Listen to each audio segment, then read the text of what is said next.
Now let's start by defining a savings account. It's an interest-bearing deposit account held at a bank. I'll explain them by comparing them to checking accounts. Traditional saving accounts offered by large financial institutions such as Chase, Bank of America, and Wells Fargo offer low annual yields. These usually range from 0.01 to 0.2% APY, annual percentage yield.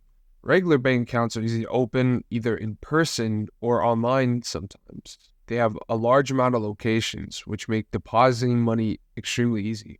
These types of saving accounts usually have low yield compared to other saving accounts, and most of the time, fees might cancel out any interest. Now let's talk about a high yield savings account. These are offered by online banks that offer a significant increase in APY than traditional saving accounts. Online banks can afford to do this because they don't require a physical location, which saves major costs. These banks can offer anywhere from 2 to 4% and usually cap out somewhere near 5. A large negative is that since there's no physical location, you cannot directly deposit cash into your account at the branch. You must transfer money from another account that's in another bank, whether that's a checking or savings account. Sometimes, depending on the bank, you might not have access to funds through an ATM. There are also limitations on the number of withdrawals, usually 6. It's also good to know that the APY for these cards follow the federal funds rate, which means they can fluctuate. Now let's go into some differences between checking accounts and saving accounts. With checking accounts, you're using it for day-to-day usage. The interest, there usually is no interest, and if there is, it's usually 0.01%. And there could be fees for certain activities such as ATM withdrawals, overdrafts, minimum balance fees, and writing checks. With saving accounts, it's for future savings. So it's not a day-to-day based account that you use. It's not connected to your debit card, could have limited transactions, have some degree of interest, and could have fees for certain activities such as minimum balance or moving money from the account. These are all pretty common. So let's go into a bit more comparisons. All right. Saving accounts are most of the time FDIC insured, meaning that even if the bank goes bankrupt, up to $250,000 of the deposit is insured. If the account is not FDIC insured, it could be a deal breaker. So make sure you check on the bank's website or ask the bank directly if the bank is FDIC insured, because if it's not, that could be a factor to not choose the bank. Savings accounts provide security, allowing for unforeseen spending, which helps you avoid taking out loans which might have too much interest associated with them. With checking accounts, there are also deposit accounts held at financial institutions. So let's talk about debit cards. Debit cards are connected to your checking account, and essentially think of it as spending cash. The amount of money you use on your debit card is directly reduced from your checking account, and most of the time you can't spend any more than what's on your checking account. Sometimes the bank will allow you to pull from other accounts to spend, but you might still incur a overdraft fee. There's monthly maintenance fees associated with debit cards, so the bank might charge to have an account open, but usually if you read through the terms and conditions, the fees can be avoided sometimes by having a minimum balance or direct depositing a certain amount each month. And debit cards can be used to withdraw from ATMs.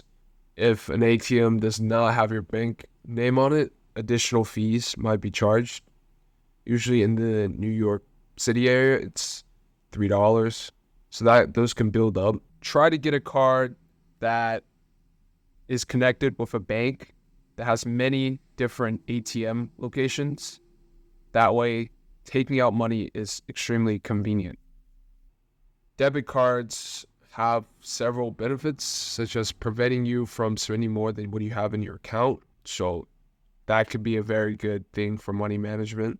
It's accepted widely, and It offers security with a PIN. The con is that it's connected to your bank account, so thieves can still gain access if the card is stolen.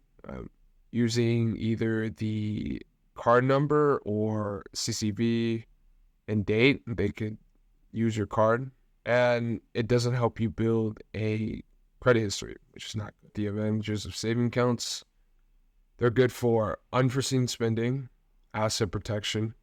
Other assets will tie up liquidity, like real estate, equity, and bonds. And if there's a downturn in the market and you need cash, you might have to sell at a significant discount, which could lead to significant losses for you, which is not good. Most saving accounts are FDIC insured, which is good if there's something like a recession and banks collapse. And you get to avoid credit and loans, which is always good. And psychologically, it makes you more responsible to save for the future. Now let's talk about selecting a bank for a checking account, right? So what are you looking for? You're looking for none to low monthly maintenance fees, right? These can really eat up on your bank balance, right? So you want to look for things for accounts that don't have monthly maintenance fees. No minimum balance, right? A lot of banks will charge you a fee if you have under a minimum balance that they set, right? No fee for writing checks. Writing checks is going to be something that's really common, especially when paying for things or mailing things to pay. No overdraft ability. You don't really want the ability to overdraft because that can pull you into more debt and more fees will be associated with that. A good online platform makes getting information, looking up information very easy.